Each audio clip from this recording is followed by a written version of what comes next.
We are very thankful that all of you came.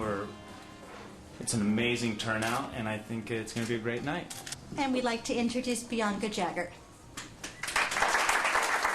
What I can say to you about her book is that if your relationship is on the road to disaster, I urge you to read this book. They have become a role model couple for me. And I wish that when I was young, I had been able to read a book like hers. Jennifer is a wonderful writer, and the two of them are a wonderful couple, and I wish them well, and thank you for being here. Now, Jennifer and John.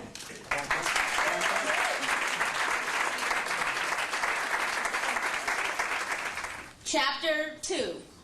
I'm going to skip chapter 1 that I was told to put in the book to make myself more likable. So I'm more a sympathetic character. So just so you know, I'm really a great person that you'd really root for. But I'm going to gloss over that. I anxiously awaited the 6th class. The subject, of course, sex. It began with Dr. R handing out mini pencils and small pieces of paper. First, we were to write down the number of times we'd like to have sex a week. Then, below that number, we were to write down the number of times we actually had sex a week. What a stupid bitch, I thought. Not everybody has sex at least once a week. She should know that. She's the therapist. She should have said, how many times a month? Way to make people feel bad. So I wrote down 0.5, even though at that point it was more like 0.25, if at all. I was fuming. A fucking week? I didn't recognize myself for a little while. No husband, no family dramas, no bills to avoid, no TV, no therapy, no couples therapy.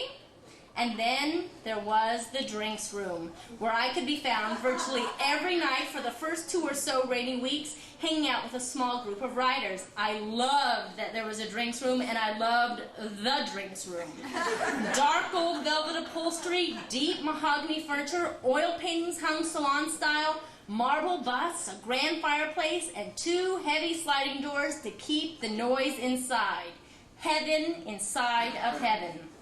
One night, after a typical night of scotches and talking about our lives for hours, I found myself in bed, being kept awake by my buzzing, lit-up body. I was caught totally off guard. I couldn't believe that I could possibly have been so oblivious as to miss the super-strong electrician who had snuck into the fuse box inside my body and heaved down on the handle, eliciting that unaudible sound that is made when 30 million gazillion watts of energy are called into action. But as soon as they were on, I knew exactly who the energy source was. The gray-haired writer from the drinks room group. Shocked by the light, I couldn't find the fucking switch. I didn't love it that the next night, after dinner, I was excited to join the energy source on a walk down the Drama Drive, around the ponds, through the rose garden, underneath the bright moon, aching to hold hands and make out. Instead, I walked with my hands behind my back, each one holding the other from reaching out. If you'd like to